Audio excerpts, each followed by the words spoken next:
Hello, welcome.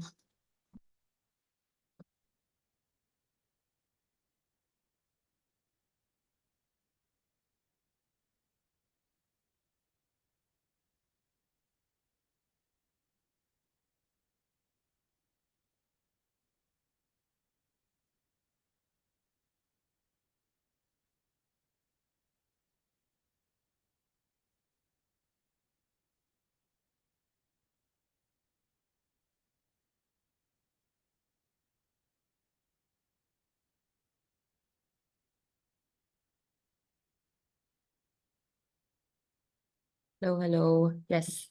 So we'll just wait for another minute. We have people joining in.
Okay.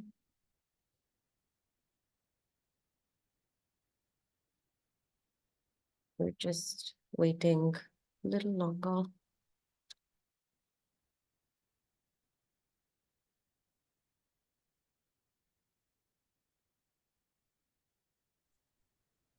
Hello, Kevin. Hi, Tavisha. How are you doing? Good, good. How are you? Good. Excited to be here today. Yes. We're still waiting a little bit because we see people are joining. So, yes. Okay, no problem. Okay. I'm assuming the other Kevin is Michael.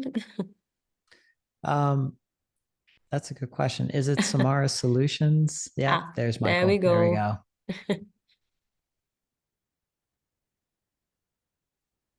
go. Also, this webinar is being recorded for everyone to just know. Yeah.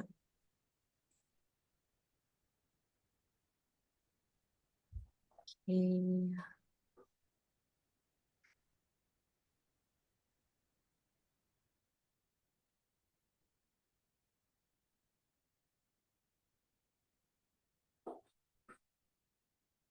Mhm.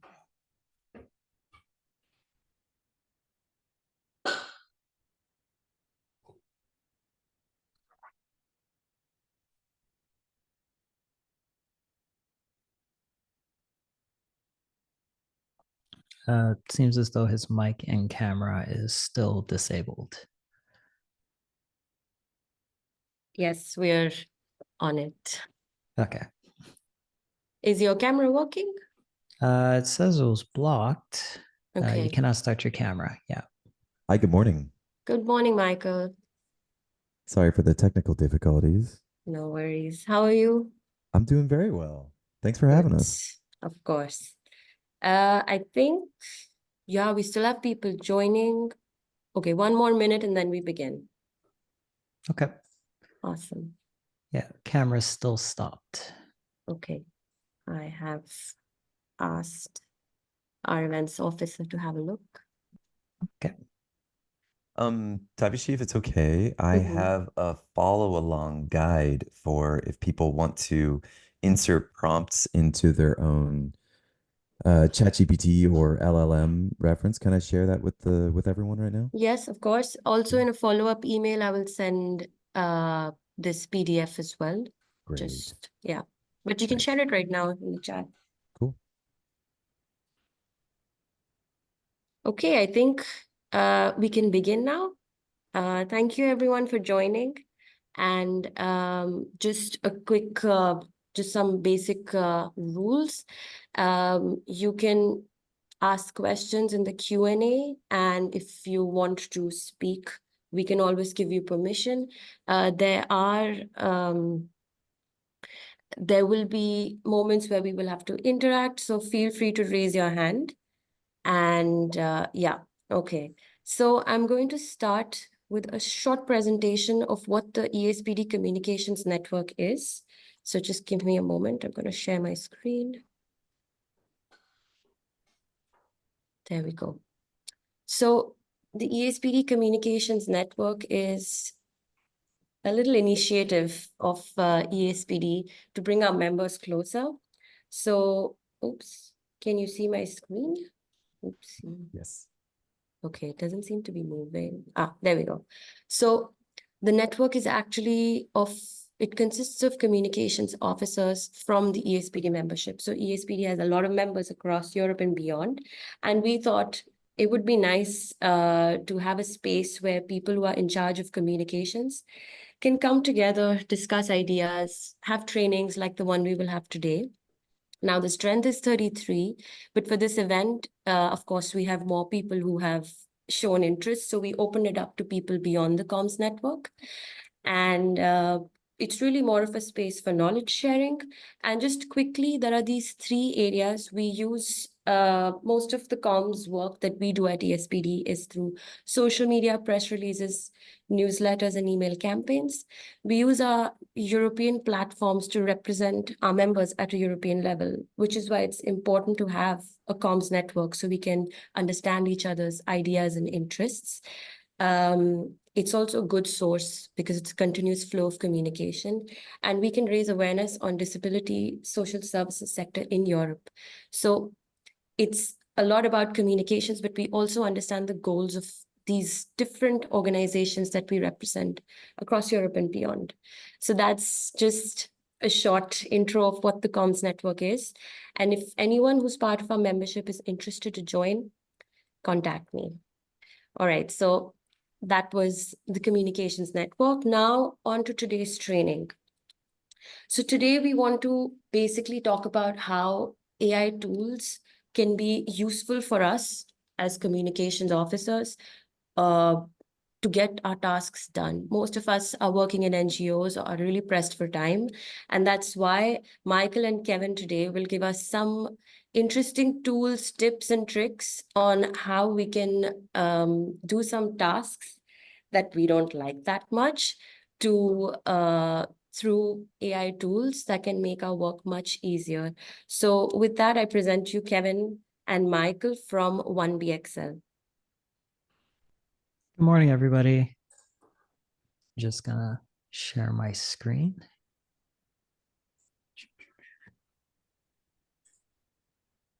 Awesome. All right.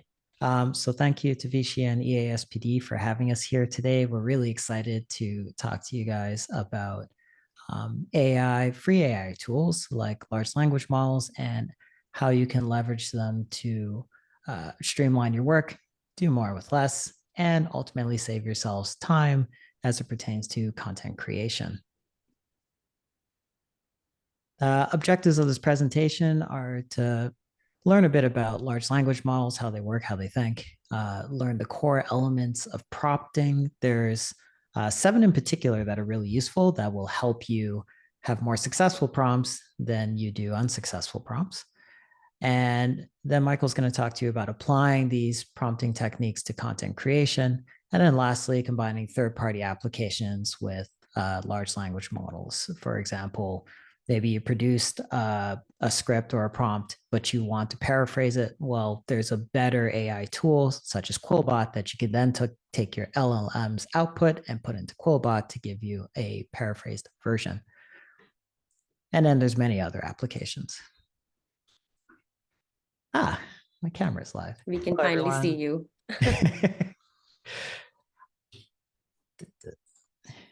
So, prompting. So a prompt is any request made with a particular objective in mind. These can be really simple, Could be, what is the capital of a location, or single word answers. How do I find X? Or they could be really complicated. Here's an example of one I've used just the other day.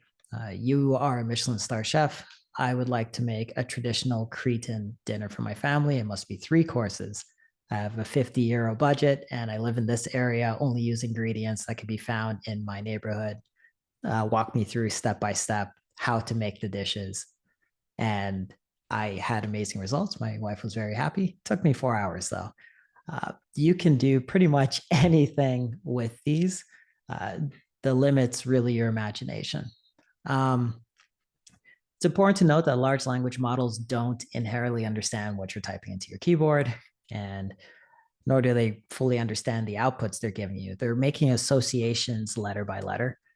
So having a strong pattern is really important to get the results that you want. I can't stress this next point enough. Always fact check your outputs. These models aren't perfect. They are trained on the body of work that is the internet. And while that has all the knowledge of humanity, it also has humanity's folly. And that means they make errors, and sometimes they give you inaccurate information. So always make sure you're double checking, because you are ultimately responsible for the output you use. And lastly, pattern recognition is key. This is going to be the way you have successful prompting on any large language model. So with that in mind, here are the 7 elements. So these are basically just patterns computer scientists discovered always work when you're prompting. They're the most reliable. There's some advanced elements that you can use in your prompting, but that's a little beyond the scope of today's presentation. As you can see, they are numbered. And the reason why they're numbered is because it goes from most important to your prompt success to possibly least. Now, this doesn't mean that format, for example, is not useful. It really depends on the scope of your prompt and what objective you're trying to achieve. So if you're looking to, I don't know, visualize housing data in an area, then formatting it so that it's graphed, or formatting so that you're comparing data in a line graph or something like that. Suddenly it makes format more important than persona, audience, style, and tone. So just keep that in mind. So to further illustrate how you can use this, I'm going to tell you a little story. And this actually happened just 2 months ago. So a couple of months ago, I was invited to a baby shower in Hamburg. And normally when my wife and I travel to Hamburg, we'd like to do it in one straight trip, 6 hours or 6.5 if we need one washroom break, but we like to just get it done. But this time things were a little different. Along for the ride were my business partner, Michael, his wife, and a very special passenger, my newborn son, Atlas, at the ripe age of 6 weeks. Now, for those of you here that have children and have traveled with children, you'd be aware that you basically have to stop every 2 hours, and you probably don't want to leave your child in a seat for more than 2 hours, because then it's an asphyxiation risk. And this dawned on me at the 11th hour, if you will, the night before, and I had no plan for how we were going to get from point A to point B. So I did what any responsible father would do. In this moment, I consulted ChatGPT. So to make sure that this was going to work, I need to have a clear idea of what the goal was and then what the scope of the prompt was going to be. I really needed to know how we were going to travel from point A to B with an infant, and what are the optimal locations for stopping. And these are the elements I knew I needed to incorporate into the prompt. So obviously I needed to travel from Antwerp to Hamburg. The itinerary needed to go through the Netherlands, as it's the fastest route to get to our destination. No backtracking. In an early version of the prompt, I didn't include no backtracking, and it did weird things such as send us from Eindhoven to Amsterdam and then head in the direction of Hamburg. That couldn't happen because we needed to get there within 12 hours. Breaks have to be every 2 hours. Breaks cannot exceed 1 hour. Locations must all be outdoors, and the itinerary needed to be really easy to read, easy to disseminate. So with that, I came up with this prompt. I'll direct your attention to the left there. You'll see that there are 4 of the elements and they're color-coded to match the prompt. I only used 4 of them. It was not necessary to use 7. Try and only use the elements you need for your prompt. More isn't necessarily better. So the prompt was, act as a travel guide. My family and I are traveling from Antwerp on July 19th at 9:30 a.m. to Hamburg, Germany. Because we have an infant, we must stop for a minimum of 2 hours to a maximum of 1 hour. I'm just going to move this out of the way. 1 hour every 2 hours. Our arrival time must be earlier than 8 p.m. We would like to travel through the Netherlands to arrive at Hamburg. Based on your knowledge, recommend free, interesting outdoor places where we can stop. Every stop should be in the general direction of Hamburg. At every stop, recommend 1 point of interest we can explore. Your output format should be as follows: city, estimated time of day, stop location, interesting fact, duration, kilometers to next location. I will now give you our start location and our final destination. Plan our travel. So before I show you the output, I'm going to talk to you about the 4 elements I used, why I used them, and how they can be useful. So I'm not going to spend a lot of time on this one because the task is your primary objective. You literally cannot have a prompt without a task. It could be something like summarize the key elements of this policy document. It can be a plethora of other things. The other element I used was context, and this is actually where I spent most of my time. You really want to make sure that the context is clear for your large language model, because this is what's going to direct them to narrow their field, narrow their scope to only give you information that's relevant. Remember, it's trained on the internet. There's a lot of information there, and you need to make sure that it's focused on the task that you need to accomplish. This is one I actually really like to use quite frequently. And in the first example I gave you about making a traditional Greek dinner, I used persona. I said right at the beginning, act as a Michelin star chef. This helps specialize the output that you're going to get. It's going to change the language that your language model uses with you, as well as the information is going to disseminate to you as well. This is a really good way to save yourself quite a lot of time on a specific task and to try and get the best information related to it. Some other examples I have here are act as an American marketing director. This one's interesting because it's geographic specific. It's a job title, and then there's status and a hierarchy. And then using that information, it will give you a relevant output. I already mentioned the second one. The last one's interesting because it's not a human job. It's a system. So you could have ChatGPT replicate systems and then talk to it in coding languages. Or if you're doing some sort of creative writing, you could do inanimate objects and have ChatGPT mimic how it thinks a cat would think or something like that. There's many ways you can use this. Definitely explore. Last and not least, the format. So format actually is probably the unsung hero of this particular prompt. It was crucial because it really limited the need for me to use some of the other elements. It really gave me only the pertinent information necessary to achieve the job at hand. Some other ways you can use format I mentioned earlier, visualizing data. You can do that with ChatGPT 4.0. Present information bullet points, present information as 5-paragraph essay, or you can make your own custom format. You can do Excel spreadsheets and you can specify what the headers, the columns are. Do you want to use macros? It can visualize all these things for you and save you lots of time, at least give you a framework to work within. So with that, here was the output. So we pretty much went in blind for this. I have not tested this previously, and we got to our first destination and I discovered a few things about this prompt. Remember I said earlier, fact check your prompt. This will come back. First thing is that I made the mistake of not prompting to include washrooms at these locations. Tragic mistake. Second thing is that even though I asked it to take on the persona of a travel guide, the interesting fact that it lists here is not the most interesting thing in the park. the obvious, most interesting thing in the park was a huge monument dedicated to the first radio signal sent from the Netherlands to the Dutch East Indies, and it's nowhere to be seen here. Third thing I realized is that it's not gathering real traffic data. In this case, I did this with ChatGPT Pro. It did not use real traffic data. Rather, it just aggregated averages and then gave a buffer. In this case, it was a 20-minute buffer because we left 20 minutes late and we ended up at the next location on time. So all was going well. There we are enjoying ourselves in the car.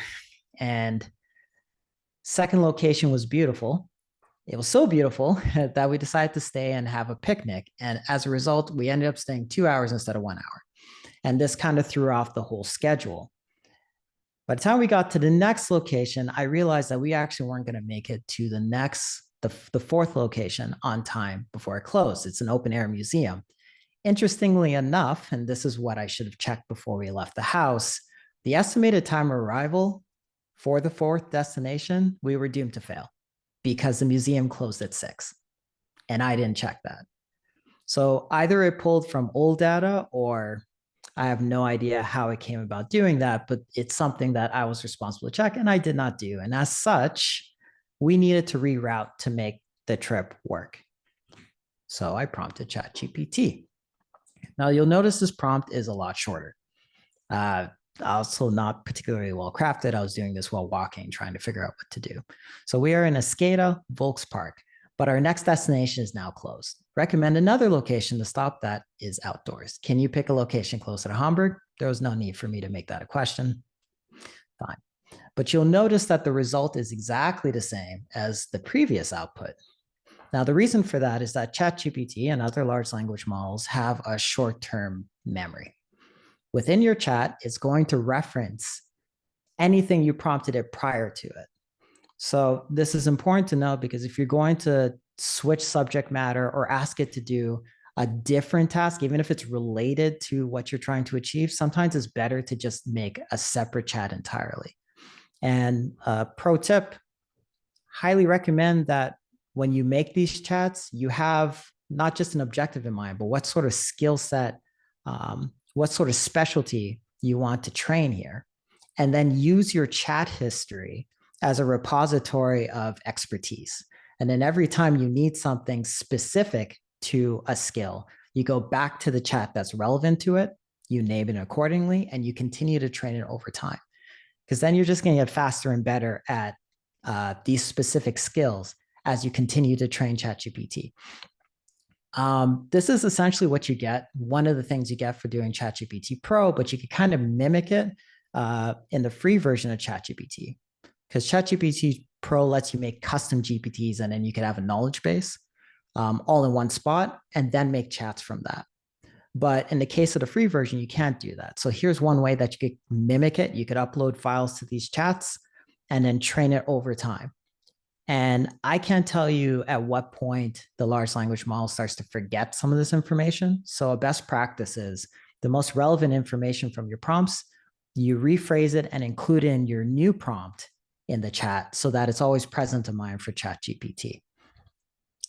So you'll see here that it gave me a new output, but it gave me the same estimated time of day of arrival, 6 p.m. At this point, it was already 6 p.m. So again, not sure why it did this. And the thing is, I didn't even notice at the time. I only noticed this like last night reading the output again. And this is why it's so important for you to fact check. But it ended up not being a big deal because the place we were going was just a public park and it was open until like 11 p.m. anyways. So the trip was a success and we actually enjoyed the prompt so much that my wife and I used it on the way back and we pressed the regenerate button and it gave us a new selection of cities to visit that we had not visited before. And this is important to note because sometimes the problem isn't necessarily the prompt that you did. Sometimes your large language model is just going to give you a result that's close, but not quite there. Instead of starting from scratch, just press the regenerate button. These are designed to not repeat the same output twice. So sometimes you need to regenerate a couple of times to get the result that you're looking for. So to summarize, sorry. There are three elements that I didn't discuss with you, and I'm going to explain why I did not use them in the prompt, but also how you can use them in your day-to-day. So examples. This is actually a really powerful tool because it's a great way to fast track the large language model to give you the output that you're looking for. If you're trying to do a report in a specific style, or you're trying to annotate things in a specific style, it's best to just find an example and then tell ChatGPT, this is what I'm looking for. Here are some examples, and then use at least 3 so that it understands what the pattern is and then can replicate it for you. And when we write blogs for our website, I train it on my own blog writing and use that like full blogs as examples. And then it can spit out something similar to my writing style. And then when I edit it, it is my writing, you see? So it's pretty great. Precisely. Many ways you can use this.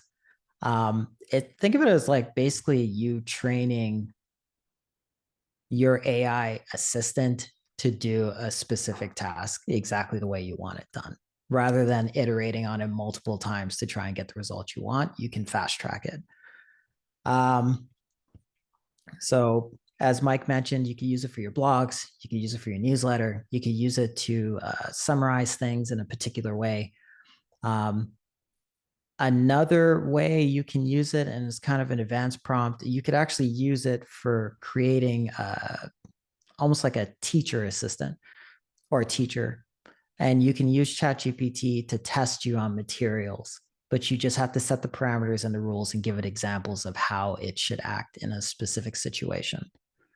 I ended up not using examples because I spent so much time on context, it actually wasn't necessary. It knew exactly what I required, what the parameters were, and then the format was so simple that it didn't need examples to give me the result that I was looking for. The next element I didn't use, but is actually really useful, audience. Again, the format negated the need for me to use audience. The output was very specific, only pertinent information. But audience is a really good tool for you to distill information that's complicated and really gear the information that you're presenting towards the crowd that you're trying to reach. So if you're talking about something very complicated like quantum physics or EU policy to a layperson, the audience element is a great way to then take that information, that report or presentation that you've written, and then simplify it in a way that is accessible. One way you can do that, I've listed many examples here, but one that I personally use to really help me understand complex content is I'll ask ChatGPT, explain quantum physics to me as if I were a 10-year-old. And it's really just going to strip away all the specialized vocabulary and get to the core of it so that you can understand. So that's one way you could use it. You can use it to craft things for a specific audience that is knowledgeable, like a technical audience familiar with software development, or address a general audience with no prior knowledge of EU policy. Use it for memos. Like there's many ways you could use the audience tool. In the context of the prompt I did, if my child was older and could read, the difference I would have made was say, okay, well, rather than make this an itinerary, let's make this an adventure. And rather than have the interesting fact just given to us, why don't you make it a riddle that's accessible to a 10-year-old? And then we can go and search for this thing in a park. There's like so many interesting ways you can use these tools if you just combine the different elements together in different ways. This is the point. And last but not least, style and tone. Again, because of the type of output I did, was not relevant. That being said, this is really useful for drafting blogs, useful for drafting emails. So one example of this is that you can use it to optimize the written text for a high FLACE score. That means readability, simplify it so that it's easy to read fast. The output could be in the style of a specific author, influencer, brand, or you could even go so as far as to combine different authors. So you could tell ChatGPT or other large language models, hey, I want to write a blog post, but I want it to be in the style of, I can't think of any names right now, but 3 different people, and then tell it, yeah, you want to mix their styles together into something new. And this is a very useful way to kind of find your own voice if you're blogging or even making scripts. Okay, so summarize. Here are the 7 elements. Again, you do not need to use all 7 of them in your prompt. It's generally not necessary, and you're better off using just what you need. Quality input equals quality output, and the inverse is true. Garbage in, garbage out. Really spend the time to craft your scope, and then you're going to have more successes than you do failures when prompting. Make sure you're establishing strong patterns. So think ahead, use the elements that are relevant, and use the ones that have synergistic effects with each other to achieve the output that you're looking for. Think of your large language models as assistants. I mentioned before, using your history section, your chats, as repositories of information for special skills or abilities. Experiment often. The example I gave you was done on a whim. I learned a lot from it. I think there's an application for it in logistics, and I'd probably have to connect it to an API to do so and tweak it quite a fair bit. But like the essence of it's there. And that only happened because I was put in a situation that I needed a creative solution for. Here's a pro tip. If your prompting's not going well and you can't figure out how to get to from A to B with your prompt, take your prompt and ask ChatGPT, hey, how can I make this better to get the result I want from you? And it'll actually go through your prompt, tell you how you can make it better, and then give you a better version of the prompt. And you could keep iterating on that to make it more powerful. Bit of a short fact check. I didn't for my prompt, and it did come back to bite us. And this happens probably more often than you think. But I will say that with the later versions of ChatGPT, it's getting better and better at giving fairly accurate information in most situations. Okay, so with that, does anyone have any questions for me before we move on to Mike and the production cycle and content creation? I'm having a look at the question and answers thing and the chat as well. I don't see anything yet. Okay, Okay, I think we can move on. perfect. All right, on to you, Michael. If anything pops up, we can always, pause. Yeah. I'm gonna share my screen real quick. Here we go. Perfect. And then I'm also going to resend this in the chat. If anybody who's in attendance has a second screen and wants to open up an LLM of your choice, for example, ChatGPT, here we've got a Google Doc, and you can follow along with the prompts that I'm going to use a little later on. And you can watch the chat tick down. And what's cool is you'll get a different response than the one that I get live and show everybody when I share my screen. Okay. So, all right. Everybody can see my screen. Everything's good. What I'm going to talk about today is how to use the 7 elements that Kevin taught us about in order to maximize our content creation benefits. Okay. All of us are comms experts, comms specialists, communications managers. I'm sure we know the importance of producing content. Maybe many of us already produce content. And we would love to produce more content and better quality content and more consistent content, but we don't have enough hours in the day. We don't have enough hats to be able to do this thing.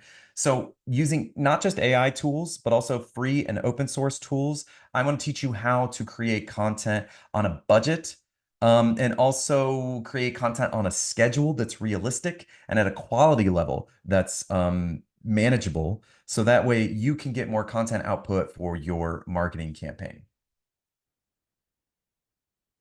Okay, by the end of my portion of the presentation, We're going to really try to learn how to repurpose conference and webinar video into social media content, and we're going to learn about the production cycle. First thing with the conference and webinar video, this is like the webinar we're doing right now. You can turn this into, maybe a book. You can turn this into so many different pieces of content, from LinkedIn posts to Twitter posts to email marketing campaigns to videos, short segment videos, the full webinar video, events, anything you can do, you can base off of this one piece of content. And one of my favorite podcasts that I listen to is really just a series of people talking on Zoom in interviews with each other and then inviting other people on to Zoom for interviews. And then they turn that into a podcast on YouTube and an audio only podcast. I listen to these people all the time. Their audio quality is good. It's basically like ours today, It's not any better than that. They use nice microphones. As a matter of fact, Kevin's microphone is the one that they use, but it's nothing more special than that. I think they use nice webcams like the one that I'm using today. So it's not that special. It's a minimal investment, but they create professional content. So just letting you know that it's not, you don't have to produce like television broadcast level quality in order to create this kind of content. So set a standard and meet it every time. We're going to talk about the production cycle as well. The production cycle is we do pre-production where we plan the project. Production itself, we're actually shooting the footage, and then post-production, we're going to edit and then publish that to various social media platforms. Next, we're going to learn about LLM prompting that Kevin taught us about and how to make better social media posts, templates, and how we can base this off of transcripts. Transcripts like the webinar that we're doing today, you can get an AI generated transcript that with a little bit of human editing, you can turn that transcript into something that's usable inside an LLM. Sorry, I just want to check the chat real quick. Is that a question for someone? No, it was just Oh, me that's Tabishi saying. telling people to ask Sorry. questions. Okay, Yes. cool. No, you're good. You're good. I've got too many screens, too many things going. And then one of the things I want to teach us about is free software features stacking. This is something, so I have a lot of professional software now because I'm a professional audio video engineer. I must. But for those of us who don't want to break the bank, these software can cost a lot of money for the licenses. Sometimes it's month to month. And we don't always have the budget to do that. Well, there's a lot of free and open source software out there. And what do I mean by stacking? What I mean is there's an open source software called OpenShot, for example. It has limited functionality, but we can use some of its functionality along with Canva free. So we get Canva Pro, but it's a little bit expensive. If you have Canva, the free edition, and you combine it with OpenShot, you can get basically professional results using two pieces of software without spending any money. Okay, next we're going to talk about our production issues. Like Kevin's 7 elements, this is kind of my version over here on the production cycle version of the 7 elements. We have 5 issues. Number 1 is the objective. So what's the main goal of our campaign? And what do we want to achieve? Then with the objective, we need to ask ourselves, what do we want the audience to take away from interacting with our content? When we think about objective, it directs us right into audience. And when we think about audience, we think about target audience. The concept of target audience is not just for the private sector, okay? We in the NGO sector as well need to think about who we are speaking to for our awareness campaign. All right. What kind of demographics are represented in our audience? And how can we consider that target audience to use the 7 elements that Kevin taught us about to make better prompting so that we can focus our prompts and help us in our production? Then step 3, we're going to think about this production cycle. How will we implement our campaign, our content campaign? How will we produce the content? How will we optimize our production cycle? The first time you do a production cycle, it will take about 2 to 3 times longer to produce your videos in that run than it will after a couple renditions, okay? The first time Kevin and I start a project together, it might take us 12 hours production cycle, and then we can usually get it down to about 3 or 4 with optimization. So allow yourself time to optimize through repetition. How many hours do we estimate we need to spend on production? And how many people do we need on our production team? Do we have the budget to hire external freelance specialists to help us with production? Who will manage the project? Projects don't just manage themselves magically. We need to have at least a supervisor in an offhand role. Step 4, we're going to think about quality. So how will audio, video, graphic design, and writing quality be managed? What kind of software and what kind of hardware will we need for quality production? I kind of talked about that a minute ago. What quality standard are we trying to achieve? Go back to that podcast I was talking about a minute ago. They've achieved a quality standard. Sometimes they don't meet it, actually, but for the most part, they meet that quality standard. Is it the highest quality standard? Is it Scorsese? No, but it's consistent. And so you know what to expect. When I put my headphones on and listen to Spotify as I'm washing the dishes to my favorite podcast, I know what quality to expect. It's not perfect, but it's decent. How will we optimize stuff like lighting and room acoustics on our budget? You don't have to spend a lot of money. Just choose a room with maybe carpet and choose a room with decent lighting. Doesn't have to be photography lights. How can we optimize our production quality using pre-made bumpers on Canva? You know, using Canva free, you can create these consistent bumpers and templates. I'm going to talk a lot about templates today, so I hope you guys are familiar with the concept. Templates save you time, but templates make you look more professional.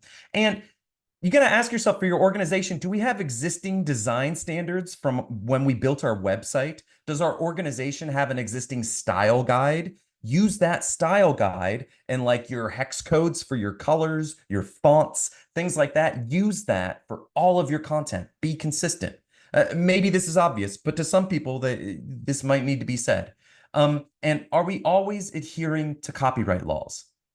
When we talk about LLMs, we have to be honest. We have to talk about copyright. A lot of these models train themselves on copyrighted material. There's a lawsuit out there against ChatGPT right now, a really big one, because it's using copyrighted material to train itself. So Kevin and I have a neutral stance on this. Like, this is the existence of the technology. I think it's worthy of criticism, but also we're choosing to use the technology and roll with the times. But you need to ask yourself in your organization and your, like, is this up to our ethical standards in terms of copyright? Familiarize yourself with fair use laws and fair use best practices, and so that you are aligned with your own organization's ethics with regards to copyright. And are we giving like adequate accreditation to users whose assets we've used in our content production? Art assets, music assets. If you want to put a theme song for your podcast, consider, have you given accreditation to that artist? And finally, the publish and schedule element here, the key issue here for me is leave enough time to post it. As soon as your video is done editing, it's not just like you pop it on LinkedIn and then the job's done. You have to make posts about it. You have to promote it. It takes more effort than I guess one might think. So again, just like any element of the production cycle, do it, mark your time, do it 3 times, see if you can optimize, and then that should pretty much be the time marker that you need to expect to give person hours to work this problem. How can we optimize stuff like metadata, social media posts, website blog writing, email marketing campaigns with templates? Guys, templates are going to help you with all of these, but especially publishing and scheduling, templates will really help. Okay. Now, let's move on to the objective section. I'm going to kind of fly through this because a lot of you should know a lot of these concepts. But when we go to our objective of our marketing campaign, we're going to ask ourselves, what's the main goal of the campaign? Here are some potential examples you might come across. Thought leadership. A lot of the clients Kevin and I work with in Brussels want to be thought leaders in their area, okay? And what this means is your podcast might be a little longer, and it's certainly going to have an expert on the panel. Okay. Maybe a member of parliament is being interviewed in your thought leadership style podcast. Community engagement. This is a really interesting one with social media because you can do calls to action, Q&As like we have going on today. Feel free to ask questions, everyone. Ask me anythings, polls, anything we can do for community engagement. Okay. Advocacy and policy influence. I know we all understand this concept. Engaging with your donors, Awareness and public education is going to be different than advocacy and policy influence. And we'll talk about this later when we use our LLM. When we talk about public education, we're going to ask it to the prompt should consider that the audience has no prior knowledge, whereas advocacy and policy influence, we're maybe going to assume that they have some prior knowledge. Okay. And this is going to come up later too. Partnership building. I love this one. So say you have an umbrella organization, right? Like, I don't know, the EASPD Communications Network, just saying. And you want to interview people who are within that communications network for your EASPD podcast, right? So what you're going to do is you're just going to schedule in your calendar different interviews with different members of your existing network, and then schedule them once a month or once every 2 weeks. Boom, you've got a podcast and you're building partnerships, okay? Targeted campaigns for specific audiences. Again, this is going to be in contrast to public education. Social proof and success. This is proving that your organization is doing what you say that you do in your manifesto. Network engagement, talked about that just a second ago. Volunteer recruitment. A lot of our NGOs, a lot of our private sector, we rely on volunteering, okay? This one, you can use this as part of your objective focus. Event promotion. You can put a little button at the end of your podcast episode promoting your next event, or you can ask your guest to promote their next event.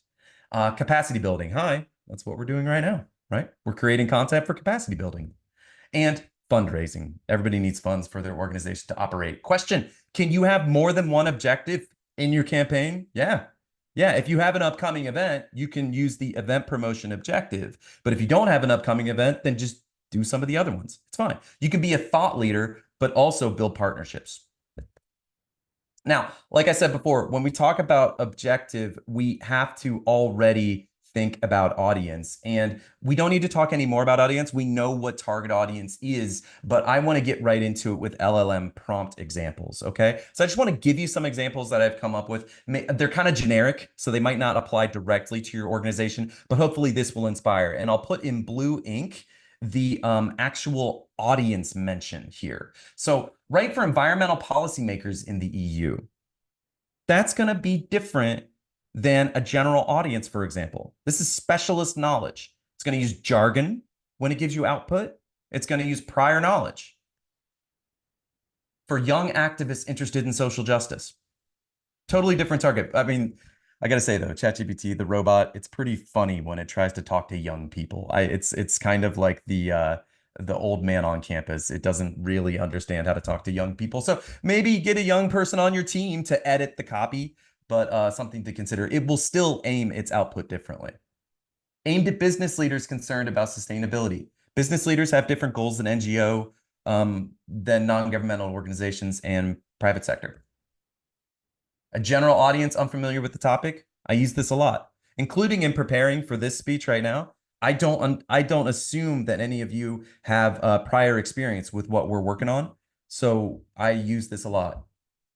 Potential volunteers and targeting potential NGO partners. Again, to ask yourself who your audience is so that you can more accurately prompt and more accurately target your campaign. Now we're getting into the production cycle. This is where Kevin and I live and have lived for years, okay? What is raw video? Like raw vegetables we get from the market. Raw video is, we're recording this webinar right now. As soon as it's done and Tabishi hits end recording, that's a raw video. That file right there. What do we do with that thing? We take it into the first round of editing. And the first round of editing, we're mostly going to do stuff like cutting dead space. And by dead space, I mean, say you have a 3-hour-long conference and there's a 20-minute coffee break and you just kept the recording rolling. Please cut the coffee break. We don't need that on YouTube. It just doesn't need to exist. You can do a crossfade. It's no big deal. Now, once you've cut out some of that dead space and did some basic editing, separate the audio from the video. You might be able to skip this step. We're on Zoom right now, and Zoom has some really good automatic audio filters. But if you step away from the microphone, it might be a little too quiet. So separating the audio from the video and then bumping the audio volume to a solid level can be a good idea. And I'm going to give you an AI tool that kind of does some of this stuff automatically for you. And it's also free to use with some limitations. Then combine that edited audio with the video, then cut the new video into segments, adapting it to the different social media parameters. For example, for TikTok and Instagram Reels, you're going to have a vertical video, okay, 9:16. But for YouTube, you're going to have a 16:9 dimensions. So these dimensions are important. The length of time, you're usually going to be under 60 seconds for little TikTok or Instagram Reel or YouTube Shorts. But for YouTube long videos, I mean, they could be 3 hours long. They could be 15 minutes long. They can be, there's different YouTube strategies as well, or LinkedIn. And then you're going to upload and write social posts. I bring this into the production cycle because the uploading part, even though it has its own section, is kind of a production process. And you can use templates and things like that. You can separate these tasks to different team members so that you can optimize your process. Okay. Now, I love RPGs, so let's go on a side quest. Let's talk about stacking these different kinds of softwares, these free softwares, to get the most out of them. Like I said before, these subscriptions can be really expensive. So when we combine free features, we can get basically the equivalent of professional functionality oftentimes, but we don't have to spend any money, okay? For example, with Canva free, like I said, we get Canva Pro, but many of you probably use the Canva free version. You can download video files up to 30 minutes long, and you can upload up to 5 gigabytes of media. 5 gigabytes is not a ton of media, okay? So what I recommend is actually using another software that's open source. It's called OpenShot, and it will deal with videos that are 5 hours long, okay? 10 hours long. OpenShot really doesn't have a limit there. But what it does have a limit is it doesn't have a lot of Canvas features in terms of graphic design, little animations, text. It doesn't have a lot of those features. So what I recommend is you upload to OpenShot and then you cut shorter clips. Put those shorter clips into Canva. Edit those in Canva. Export from Canva.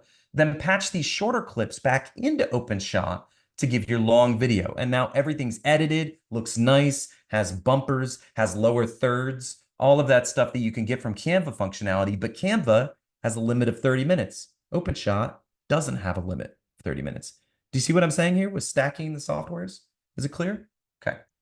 Feel free, ask questions about this stuff. Happy to help. So here's an example workflow.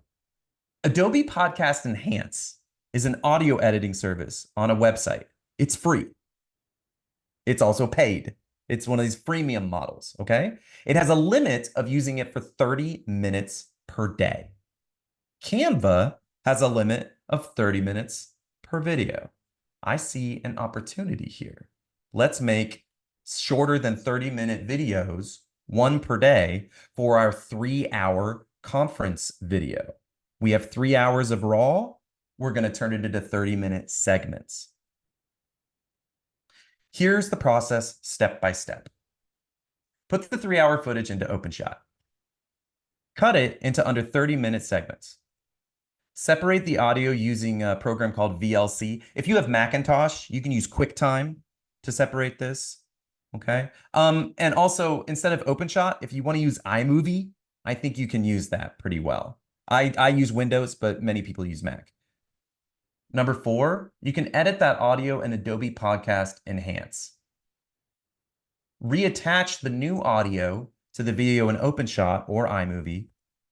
Now you edit your sub 30-minute clips in Canva, lower thirds, animations, bumpers, whatever you want, music, and publish the video to social media, for example, YouTube, and write social media posts following up, promoting that video. Okay, this is getting a little theoretical. What are we talking about? Let's check this out on the calendar. So say you have a conference on a Wednesday, the first day of the month. You can edit video segments, 30 minutes each, on Thursday the 2nd, Friday the 3rd, the next week on Monday. We're not working Saturday, Sunday, come on. Then Tuesday the 7th, Wednesday the 8th, and finish editing your 30-minute segments on Thursday the 9th day of the month. That's not a bad production turnaround. That's pretty good. This can also be beneficial because it stretches out your marketing campaign. That way you give teaser clips showing great moments during the conference. You keep the conference front of mind for your audience. And this gives your audience a chance to write great social media posts back and forth and turn this conference into a true interactive marketing campaign effort. You can work with your LLM, as Kevin showed you, to optimize your prompting, your posts, and your post schedule as well. Then you're going to compile the full video on Friday the 10th and publish it. So this is the kind of strategic thinking that we need when we use free and open source software in order to turn a limitation, 30-minute video, 30-minute audio per day, into a strategy, into a strength.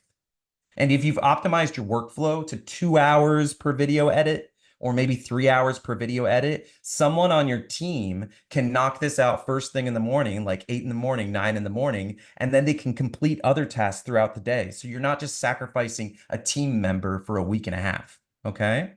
You can also batch your social media posts and your metadata all at once, saving you time on the publishing part too. Does that make sense? I hope I didn't go too fast. Does that make sense to everyone? Okay, cool. Now let's talk about quality. So first, you provide all the guest panelists, all your guests who are speaking with you, with a best practices guide to improve your call quality. I really recommend sending a PDF to your guest to recommend like how to speak on a microphone, use a camera, lighting, some of this really basic stuff. Even just sending an informative PDF can help people prepare. Second, as a moderator, you can use a USB HD webcam and a microphone to greatly improve your AV quality. My Logitech webcam I got in 2020 for like 150 euros. And then this microphone I got for 70 euros. So it is a little bit of an investment, but it's not too much. Kevin's got a nice microphone. It's kind of expensive, but you don't have to get a super expensive microphone. I think this one sounds okay, and it's 70 bucks. You know, Tabishi has a nice headset. So a little bit of investment in this stuff goes a long way. Trust me, you're going to be on video calls. Third, if you want to check your video call recording settings, be sure to check your settings. Whether you're using Zoom or Microsoft Teams, WebEx, it doesn't matter. It's important to familiarize yourself with your recording settings, and don't forget to test the call, right? There's nothing worse than thinking you hit record and you've recorded a perfect 30-minute interview only to find out that you never hit record. So be sure to test and familiarize yourself. Think of copyright, think of fair use. We kind of covered this earlier, and we're happy to answer questions about this in the Q&A section. But yeah, quality standards. I think you also want to think of copyright standards. Okay, optimization for your final delivery. When we cut to different social channels, I kind of mentioned this earlier, but I really want to emphasize this. Longer panel discussions make good audio-only podcasts, good for horizontal YouTube videos. Impactful moments are really good for vertical videos like YouTube Shorts, on X, Twitter, Instagram Reels, highlights and compilations. That's great for your website. Don't forget, your website exists too. It's not a social media, but it's important to release videos on your website. Also, LinkedIn is a great place for these kind of 90-second to 3-minute long compilations. All right. Don't forget to enhance your video with Canva. Canva free is really good for not just graphic design, but little animations. By the way, we're doing today's PowerPoint presentation in Canva. It's cute. It's got little neat stuff, you know? You can do a lot with Canva, even the free version. We talked about aspect ratio, vertical versus horizontal. 16:9 is a classic one. And we have a lot more information on our website about this topic of long versus short videos and how that strategy should be implemented into your marketing campaign. You can follow the QR code here if you want to follow along on our blog.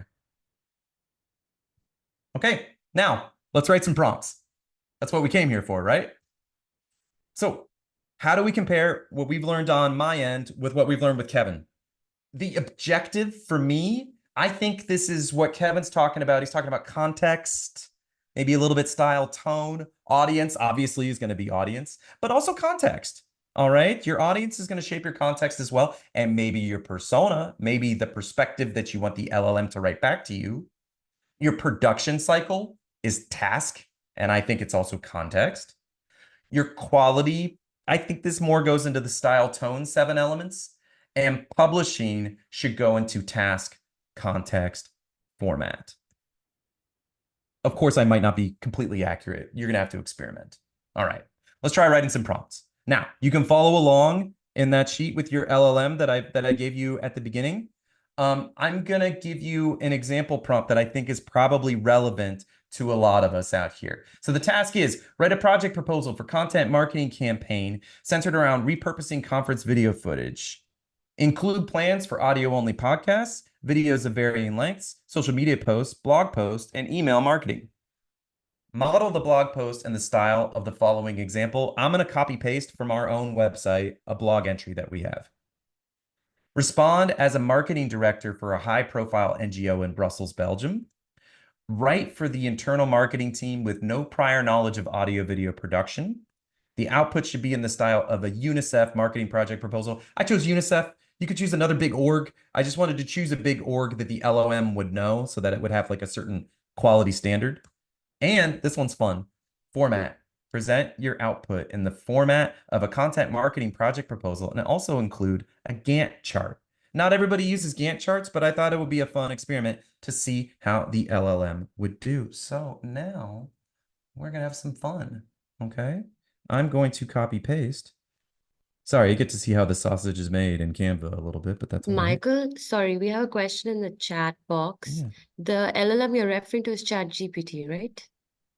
The one that we use more often is Mhm. ChatGPT. Kevin and I are going to use ChatGPT today. Okay. But I've also played around with the Google Bard. I know, Kevin, you've messed around with Microsoft Azure and Yeah, the enterprise version of Azure, which is Okay. quite different. Mhm. Yeah.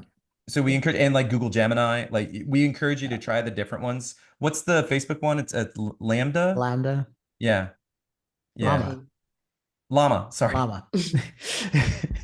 Interesting name. Full Indeed. disclosure, we use ChatGPT more than anything else, but with all the lawsuits out there, Kevin and I are starting to use different ones as well, just in case ChatGPT gets taken down. You know, we want to be able to use these skills on other LLMs. What we're teaching you today can work on any of these LLMs. Okay. Just a question on that. So what about all the content that you've created already with ChatGPT now that the lawsuits are happening? Does it impact that? Are you worried about that? About us Yes, like you said that now, personally, yeah, that you're moving to different platforms. So does it impact the work you've already done, or is it more like the future? I think there would be some knowledge lost if if ChatGPT got taken down, that would be front page news and very disruptive to a lot of people. But like, yeah, Yeah. full disclosure, yeah, if ChatGPT were taken down today, it would be disruptive, not just to this presentation, but to our company. But that's why we're hedging a little and training ourselves on other models, but we would have some knowledge loss. Yeah. Yeah. Yeah. More than zero. Yeah. Yeah, I think the greater concern, because I don't think they're going to take ChatGPT down, but I think the greater concern here is that this is going to limit the amount of new data that ChatGPT can be trained on, and therefore it might stagnate.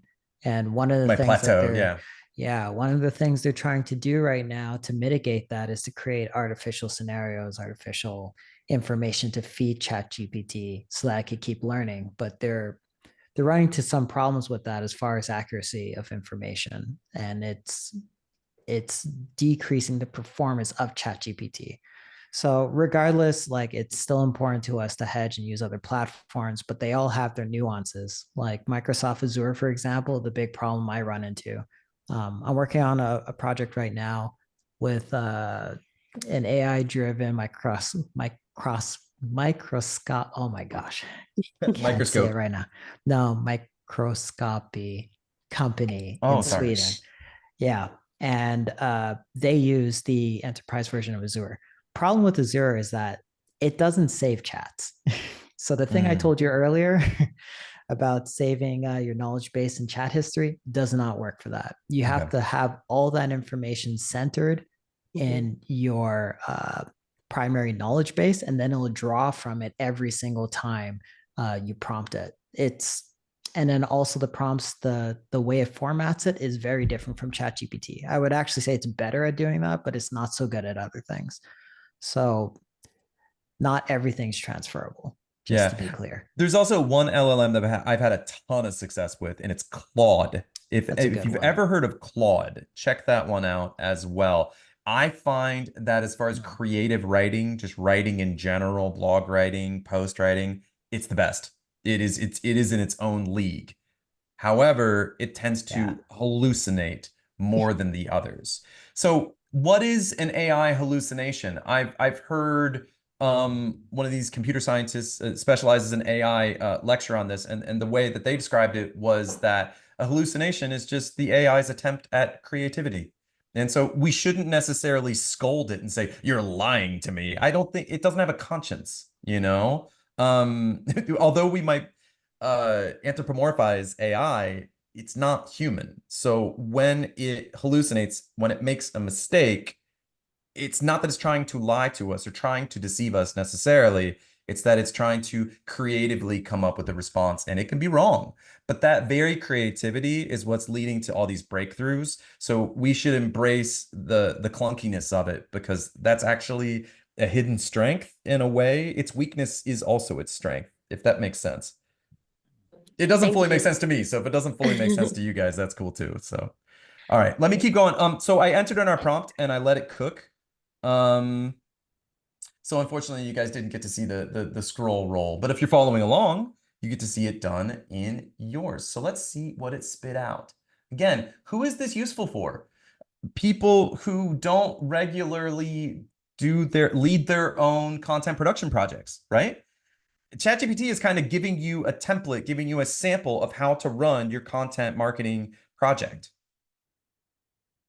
Now, this is going to be a little bit vague. It's giving us an objective.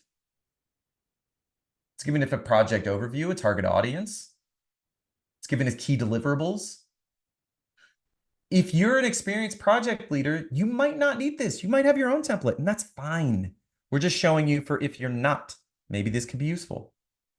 Okay? Strategic approach. This is useful stuff. Oh, mine froze. Oh, my ChatGPT froze. This also happens. That's normal.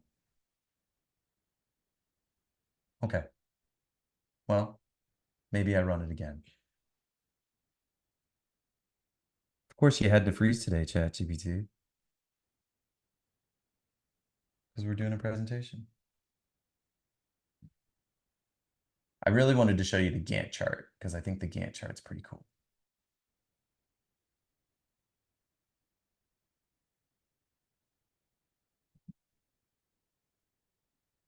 Of course, every time we practice, Kevin, it never freezes, and now we do the actual presentation and it freezes. Yeah, it happens. Yeah, of course. Do we have another Well, question, Tavisha? Yes, while it's frozen, we have a question in the chat Yes. from Margarita Moraitu. Sorry, I might have mispronounced that.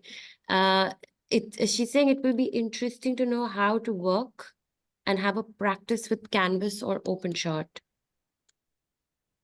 Yes. How to work with Canva and OpenShot. I'm sorry, what was the question Yes, directly? how to work and have a practice with Canvas. I think Canva Oh, or we would love to. Yeah. That is a separate training and workshop. We'd love to give a training and workshop on OpenShot and Canva. It's a little bit beyond the scope of today's. But Margarita, can we follow up with you about that? If she responds, I will let you know. Okay, super. Yeah. Yeah. We would love to. Kevin and I give trainings on everything we're showing here in more detail. She says sounds yes. good. Sounds Okay. good. So we'll follow up Perfect. with that. We give more detailed trainings. We're just trying to give you an overview. The EASPD Comms Network. We just want to show you like a bunch of different things. Of course, we can zoom in, no pun intended, and get more granular. Okay, now we're running. Now we're cooking with gas. All right. It gives us metrics for success. Again, ChatGPT tends to be a little vague, but it's still helpful. A Gantt chart. Yeah, maybe it's not perfect. What I love about this, and hopefully some of you are participating and throwing it in your LLM and seeing what this post does, is maybe it's not perfect, but I'm a little old school. I might print this off with paper and I might take my pen and say, or a highlighter and say, this part wasn't accurate, this part I need to fix, this part, or put it into a Microsoft Doc or a Google Doc and edit it and make it more true. So even your project proposal here, you can make more true. But this will give you kind of your project plan. This will plan your project for you. It will at least get you brainstorming. Look, put it this way. What's more productive? Everybody get to a meeting of a 4-person comms team and say, okay, what's our content marketing project? Or print this out first, read it, show up and say, what about this can we change to make it more accurate to fit our content marketing campaign? And now we have a plan and then we go and implement. So to me, this is a way where an LLM can do the rough draft for us. You might hear us say that a lot. An LLM is a rough draft machine. When it writes blogs for us, it doesn't write the whole blog for it. It writes the first draft and then we edit that. Okay. Then I have a follow-up prompt. And again, if you're following along, you can do this too. Here's the follow-up prompt, and I'm using stuff from our presentation. We're going to use OpenShot, VLC, Adobe Podcast Enhance, Canva. Okay. I even did our conferences on a Wednesday, the first of the month. We want to edit the videos out. I did all of this. I just copy paste and let's see what it says. Quick note, if you like the visualization ChatGPT does for you, like the Gantt chart, you can ask it to export it in a file of your choosing. Yeah. So you can Like have it CSV. exported for Word. You could have it exported as a Excel SX, an Excel file. Or a cetera. CSV that you can put into an Excel. Yeah. I do this a lot with Excels, like Excel spreadsheets plus ChatGPT. It's beautiful. And then you can modify it from there. Yeah. Oh my gosh, it's giving us a LinkedIn post strategy plus a template. I love it. And what I love about this is if you don't love that version of it, hit regenerate. And then it just gives you a new version. Okay. Oh, X posting strategy. Cool. Another Gantt chart. Now, when it gives a to-do list, I will say its buffers are a little silly. It adds too much buffer. And I'll tell you, like, as an audio video producer with experience, it doesn't take this long to do a lot of these tasks, especially with any experience at all. Import the raw video footage into OpenShot. Yeah, it takes like 5 minutes, not 2 hours. So it's gonna make mistakes, guys. It's okay. It's a rough draft machine. And even if, as per the earlier question, it plateaus, it's still useful, even at this plateau, you know? So I wouldn't be afraid of the plateau. If anything, I don't mind if this technology slows down a little bit personally. Not to bring in my own personal, like, Terminator fears, you know? But okay, I'm almost done with my part of the presentation, and then we'll just do Q&A. But this second side quest, I wanted to talk a little bit about transcripts, okay? What can we do with the transcript? We can get like a Zoom transcript, WebEx, Teams. Make sure you get permissions from the people who participate in said webinar, in said conference before you use that transcript. Again, that's a fair use copyright ethics issue that you should consider. And you can write a prompt and use your transcript in that prompt. Now, I don't have a transcript on hand, but I'm a fan of, and maybe you are too, I'm a fan of TED Talks. I like TED Talks, and this one's on AI, so I thought it would be especially cool. So the prompt that I ran today is I asked ChatGPT to write a blog post based on the transcript of this TED Talk. Because I can't insert the video into ChatGPT, let's start a new chat. Also, if you want to freshen up, start a new chat. Write a blog post.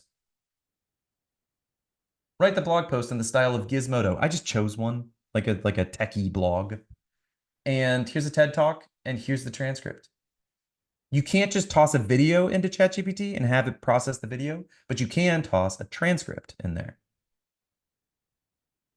And watch it go. Is the blog going to be the most thrilling writing you've ever seen in your life? No, it's not. But all of us are so busy. If you want to punch this up, as we say. If you want to, when Tavishi and I originally met, she was like, "Well, what if I want to do the writing? I love writing." Then write, you know? But here's a way that you can get a rough draft. And I like to take a rough draft and then edit it. And when I see a paragraph that I hate or just isn't true, I delete it and I write my own paragraph. You know, put it in your voice. You can edit this and still, instead of starting from scratch and writing something in 5, 6 hours, you can do a lot of good work in about 90 minutes, 60 minutes, you know? And let's do a follow-up. Go ahead, Tabishi. Michael, we have a question Yeah. from Rachel in the chat. Mm-hmm. Does starting a new chat do anything significant? For example, will it impact the learning of the LLM? Well, what it does is it kind of refreshes it for you. So it doesn't take kind of the baggage of the previous chat. So what Kevin was talking about earlier about, hey, use your chat, keep going in the same chat, it will build up a memory. The opposite is true. Maybe you don't want it to have bias based on the memory that it's built up. You just want to start fresh. I didn't want this chat to have the bias of the project plan. I wanted it to start fresh and create a blog from a TED Talk. That's why I did that. Here's my follow-up prompt. So anyways, if you guys want to, well, I mean, do this in your own LLM and read the blog. It's actually not that bad. It's about a Spider-Man action figure. It's cool. It's a cute little blog entry. Surprise, surprise, ChatGPT's writing style can be a bit robotic. So, you know, add the human element. And then I said, turn this into thought-provoking Q&A questions for a live event. Make the Q&A questions more generic for a general audience, one who hasn't seen the TED Talk. So say you're inspired by the TED Talk, but you don't want to show a video to your panelists. You just want to ask interesting Q&A, the interesting questions based off of it. Here you go. And then you can take this and say, write a LinkedIn post based off of question 4. And that was it. In what way? Yeah. And then it writes a LinkedIn post. This is Michael, all. one more question. Yeah. Sorry. Kevin already has responded a bit, but maybe so everyone can see it. Can you give LLMs verbal prompts in the form of, say, voice recordings? This is from Yeah. Eric Abella. Yeah, well, the voice recordings one's a little tricky, but you can live chat. You can live chat with an LLM. And we use ChatGPT, and with the phone app version of ChatGPT, you can. And as a matter of fact, this is how I practice my French. Like, so seriously, I just talk in French with it, and like I get a little nervous when I speak French in front of a French speaker. So I speak with ChatGPT. Its French is really good, and so we just talk back and forth. But yeah, I've seen Kevin do this while he's cooking, so he's hands-free, right? And so he's got chat and he talks back and forth with chat, and chat is his cooking assistant. Yeah, yes, you can, and it's pretty amazing. Yeah. And fun. It's kind of fun. Get your little robot friend in your pocket. So yeah, there we go. Well, let me finish up my cute little ending here. So ready, set, go. Go produce your content, guys. Everybody go produce your content. But I will say, I'd be remiss if I didn't say that if it's a little overwhelming and you need a little boost, you need a little assistance, don't forget you can call us here at 1BXL. We'd be happy to help. And whether it's, you know, actually doing some of the content production for you or assisting in any way, or giving a more in-depth workshop, for example, on Canva and OpenShot. And we got a request for that earlier. We're happy to work with you. We're an SME. We're a small business. We're really trying to keep our business above water, but we are here to help and work with you. So stay in touch. We also have an email. We'd love you to get in contact with us. And we have a questionnaire. I've put the questionnaire here as a QR code, but also in the giveaway PDF that I sent at the beginning, she's going to follow up with an email with it. There's a QR code and a hyperlink to the questionnaire. None of the questions are mandatory. We're just asking that you guys help us out. You can remain anonymous if you like. Of course, we would love to receive your information so we can stay in contact, but you're not obligated to. But this questionnaire really helps us shape our future trainings, future webinars. so that we can just be a better help to our clients. So thank you so much. Thanks so much for having us today, Tavishi. We really, really appreciate it. And if anybody has any more time, we've cleared our schedule, so we're happy to answer questions as long as people like.